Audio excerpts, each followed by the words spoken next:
Hello everyone, स्वागत है आप सबका मेरी इस वीडियो पे। दोस्तों, आज की इस वीडियो में मैं आपको 2 एंड 3 जनवरी के इम्पोर्टेंट करंट अफेयर्स बताऊंगा।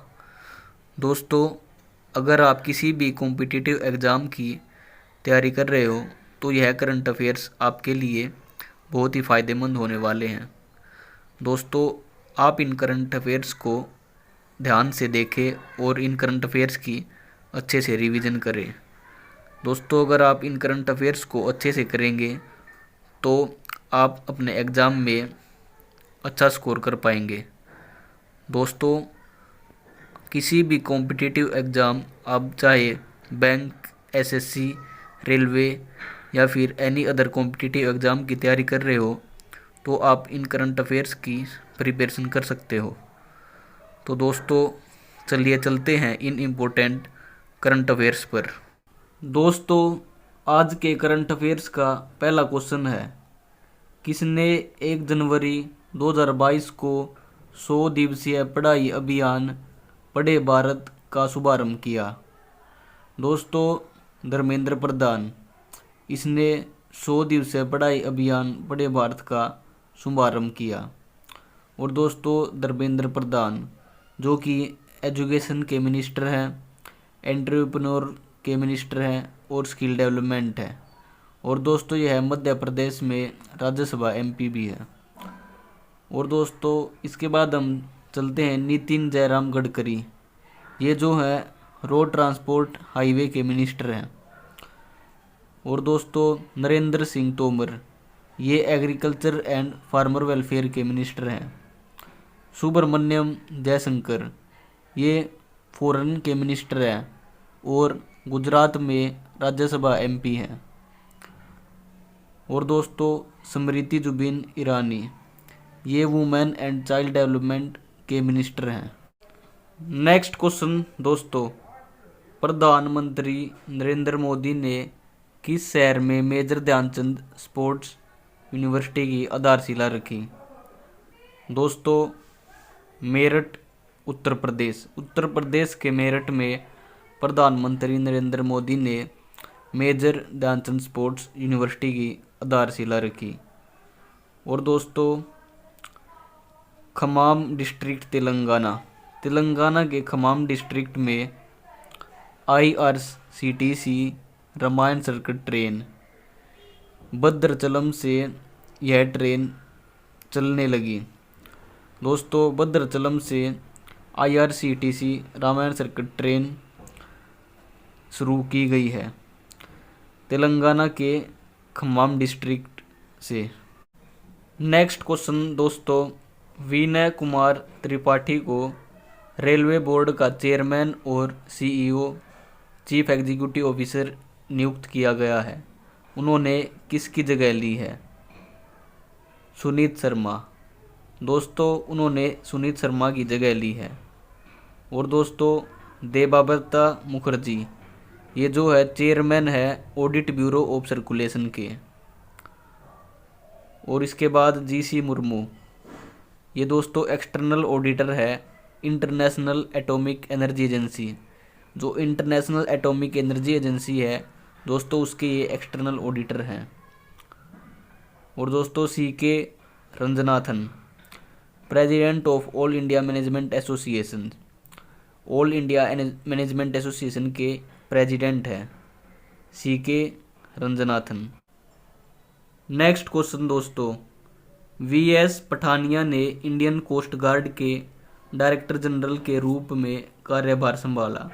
उन्होंने किसकी जगह ली? दोस्तों, K नटराजन। उन्होंने K नटराजन की जगह ली।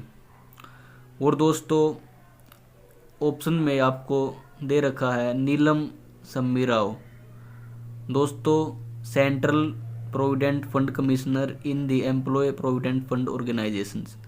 एम्प्लॉय प्रोविडेंट फंड ऑर्गेनाइजेशन के ये सेंट्रल प्रोविडेंट फंड कमिश्नर रह चुके हैं नीलम सम्मी राव।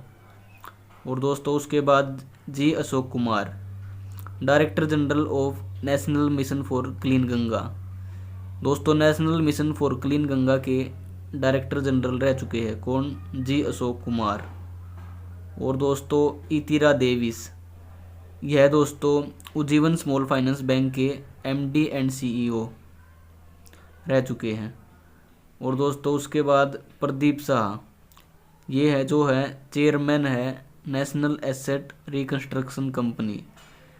दोस्तों national asset reconstruction company limited के चेयरमैन प्रदीप शाह है। नेक्स्ट क्वेश्चन दोस्तों, इक्विटास स्मॉल फाइनेंस बैंक ने वासुदेवन पी नरसिम्हन को एमडी और सीईओ के रूप में फिर से नियुक्ति को मंजूरी दे दी है।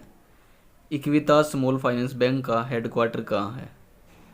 दोस्तों इक्विटास स्मॉल फाइनेंस बैंक का हेडक्वार्टर तमिलनाडु के चेन्नई में है। और दोस्तों जयपुर, राजस्थान के जो जयपुर है उसमें एयू स्मॉल फाइनेंस बैंक है। और दोस्तों पंजाब के जलंधर में कैपिटल स्मॉल फाइनेंस बैंक है। और दोस्तों जो नवी मुंबई है उसमें सूर्योदय स्मॉल फाइनेंस बैंक है। दोस्तों कर्नाटक के बेंगलुरु में जना small finance bank, Fincare small finance bank और उज्जीवन स्मॉल फाइनेंस बैंक। दोस्तों बेंगलुरु में टोटल 3 फाइनेंस बैंक है स्मॉल फाइनेंस। एक तो जना स्मॉल फाइनेंस बैंक, और दूसरा दोस्तों फिनकेयर स्मॉल फाइनेंस बैंक, और तीसरा उज्जीवन स्मॉल फाइनेंस बैंक। दोस्तों इंडिया में टोटल 12 स्मॉल फाइनेंस बैंक है। दोस्तों आप इन स्मॉल फाइनेंस को अच्छे से देखें। दोस्तों यूनिटी स्मॉल फाइनेंस बैंक, इसका जो हेडक्वार्टर है वो नई दिल्ली में है। शिवालिक स्मॉल फाइनेंस बैंक, इसका हेडक्वार्टर नोएडा में है। और दोस्तों उत्कर्ष स्मॉल फाइनेंस बैंक, इसका जो हेडक्वार्टर है वो यूपी के वाराणसी में है। और दोस्तों FSAF स्मॉल फाइनेंस बैंक, ये त्रिशूर, केरला के त्रिशूर में है। और दोस्तों north East small finance bank, ये असम के गुवाहाटी में है। दोस्तों ये थे इंडिया के टोटल 12 स्मॉल फाइनेंस बैंक। दोस्तों आप in total 12 small finance bank को अच्छे से रिवाइज करें। आपके एग्ज़ाम में एक क्वेश्चन यहाँ से ज़रूर आएगा। दोस्तों आप इनको अच्छे से रिवाइज करें।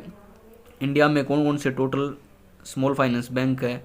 एक तो एयू स्मॉल फाइनेंस बैंक, दूसरा कैपिटल स्मॉल फाइनेंस बैंक, तीसरा सूर्योदय स्मॉल फाइनेंस बैंक, चौथा जन स्मॉल फाइनेंस बैंक, पाँचवा फिनकेयर स्मॉल फाइनेंस बैंक, छठा उज्जीवन स्मॉल फाइनेंस बैंक, सातवां यूनिटी स्मॉल फाइनेंस बैंक, आठवां शिवालिक स्मॉल फाइनेंस बैंक, नौवां उत्कर्ष स्मॉल फाइनेंस बैंक, 10वां FSAF small finance bank, 11वां North East small finance bank,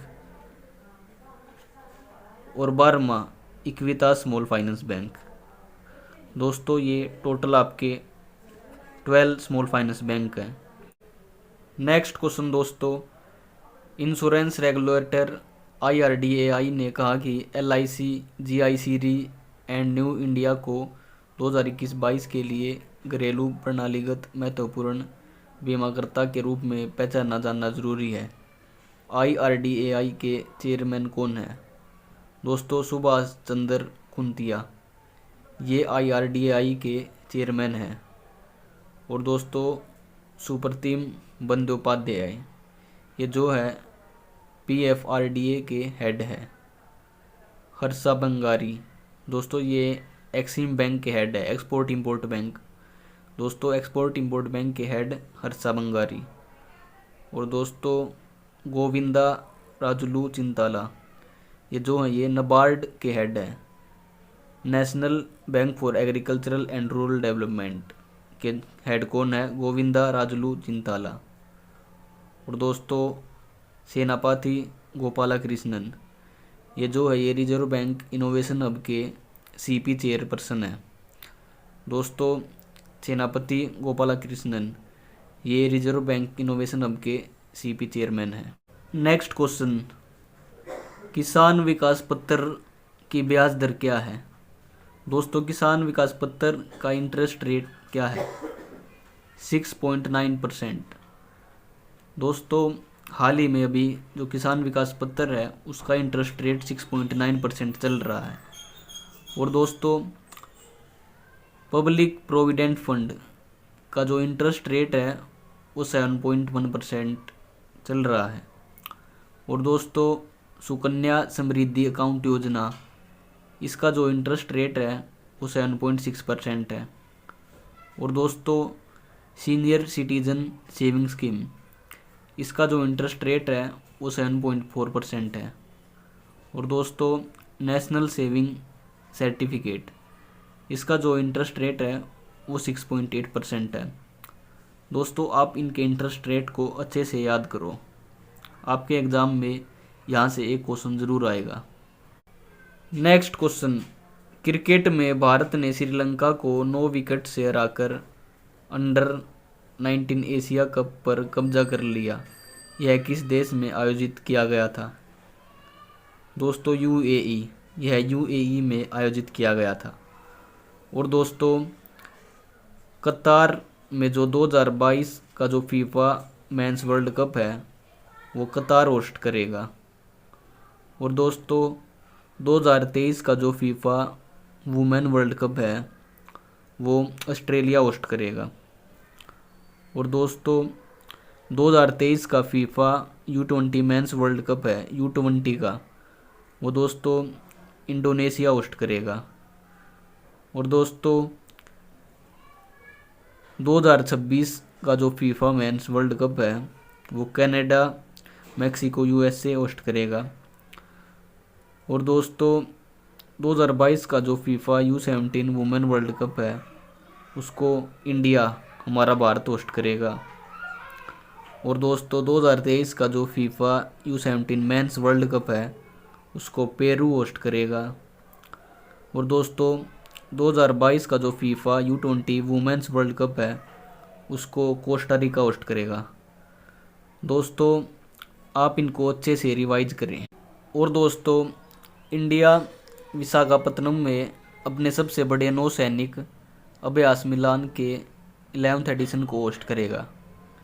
दोस्तों exam में आपसे इस तरह से क्वेश्चन पूछा जा सकता है, इंडिया विशाखापत्तनम में अपने सबसे बड़े नौसैनिक अभ्यास मिलान के कौन से एडिशन को होस्ट करेगा? तो आपको इसका जवाब देना होगा 11th एडिशन को होस्ट करेगा। या तो फिर एग्जामिनर आपसे इस तरह से भी क्वेश्चन पूछ सकता है, इंडिया विशाखापत्तनम में अपने सबसे बड़े नौसैनिक अभ्यास मिलान के 11th एडिशन को होस्ट करेगा, वह 11th एडिशन को होस्ट करेगा इंडिया के कौन से नौसैनिक अभ्यास में से करेगा? तो आपको इसका आंसर देना होगा मिलान के 11th एडिशन को होस्ट करेगा। और दोस्तों defence research and development organisation 1 जनवरी को अपना 64वां स्थापना दिवस मना रहा है। दोस्तों DRDO 1 जनवरी को अपना 64वां स्थापना दिवस मना रहा है। इसमें एग्ज़ाम में आपसे इस तरह से क्वेश्चन पूछ सकते हैं, DRDO 1 जनवरी को अपना कौन सा स्थापना दिवस मना रहा है? तो आपको इसका जवाब देना होगा 64वां स्थापना दिवस मना रहा है। और दोस्तों DRDO इसका जो हेडक्वार्टर है वो नई दिल्ली में है। और दोस्तों इसके जो चेयरमैन हैं वो डॉक्टर जी सतीश रेड्डी हैं। और दोस्तों दुनिया की सबसे लंबी मेट्रो लाइन चीन के शंघाई में खोली गई। एग्ज़ाम में आपसे इस तरह से क्वेश्चन पूछा जा सकता है, दुनिया की सबसे लंबी मेट्रो लाइन चीन के कौन सी जगह में खोली गई? तो आपको इसका जवाब देना होगा शंघाई, चीन के शंघाई में खोली गई। और दोस्तों चाइना की जो कैपिटल है वो बेइजिंग है। और दोस्तों इसकी करेंसी युआन है। और दोस्तों दिसंबर 2021 में एकत्रित वस्तु और सेवा कर राजस्व 1.29 लाख करोड़ से अधिक था। दोस्तों दिसंबर 2021 में जो GST का जो राजस्व था वो 1.29 लाख करोड़ से अधिक चला गया था। और दोस्तों विनोद कनन ने विस्तारा एयरलाइन के मुख्य कार्यकारी अधिकारी के रूप में पदभार ग्रहण किया। लेस्ली थिंग की जगह विनोद खन्ना ने ली। दोस्तों एग्जाम में आपसे इस तरह से भी क्वेश्चन पूछा जा सकता है, विनोद खन्ना ने विस्तारा एयरलाइन के सीईओ के रूप में पदभार ग्रहण किया। उन्होंने किसकी जगह ली? तो आपको जवाब देना होगा लेस्ली थिंग। उन्होंने लेस्ली थिंग की जगह ली।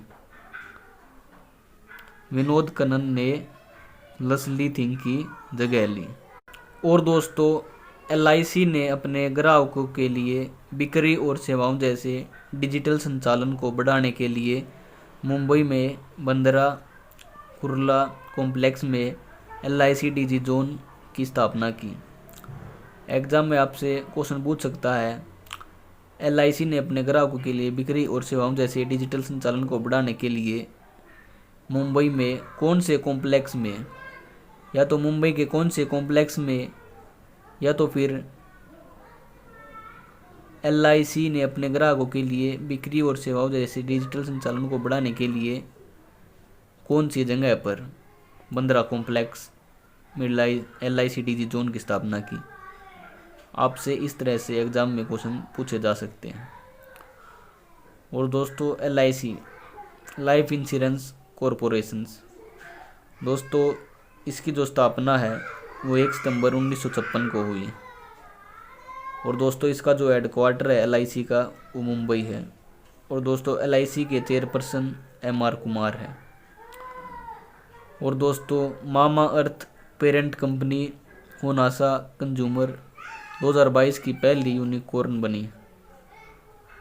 दोस्तों मामा अर्थ पेरेंट कंपनी होनासा कंज्यूमर 2022 की कौन सी यूनिकॉर्न बनी?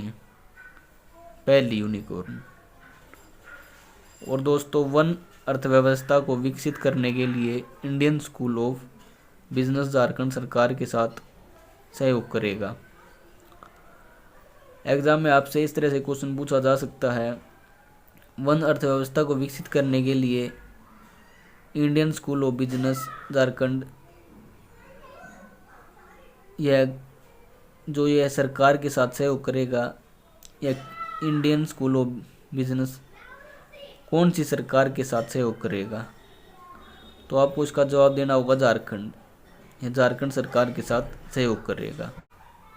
और दोस्तों हाल ही में ईज माई ट्रिप का ब्रांड एम्बेसडर किसे बनाया गया? दोस्तों विजय राज और वरुण शर्मा, इन दोनों को हाल ही में ईज माई ट्रिप का ब्रांड एम्बेसडर बनाया गया। और दोस्तों हाल ही में PM नरेंद्र मोदी ने किस IIT में ब्लॉकचेन आधारित डिजिटल डिग्री लॉन्च की? IIT कानपुर। दोस्तों नरेंद्र मोदी ने IIT कानपुर में ब्लॉकचेन आधारित डिजिटल डिग्री लॉन्च की। और दोस्तों हाल ही में 26वां All India Federation Cup carrom tournament किसने जीत लिया? रश्मि कुमारी। दोस्तों रश्मि कुमारी ने यह टूर्नामेंट जीत लिया। और दोस्तों हाल ही में किसे world CEO winner of the year 2021 पुरस्कार से सम्मानित किया गया? किशोर यदम।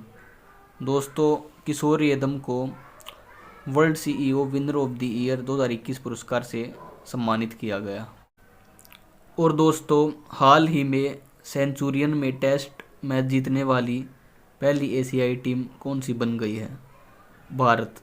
दोस्तों अपनी इंडिया सेंचुरियन में टेस्ट मैच जीतने वाली पहली एशियाई टीम बन गई है।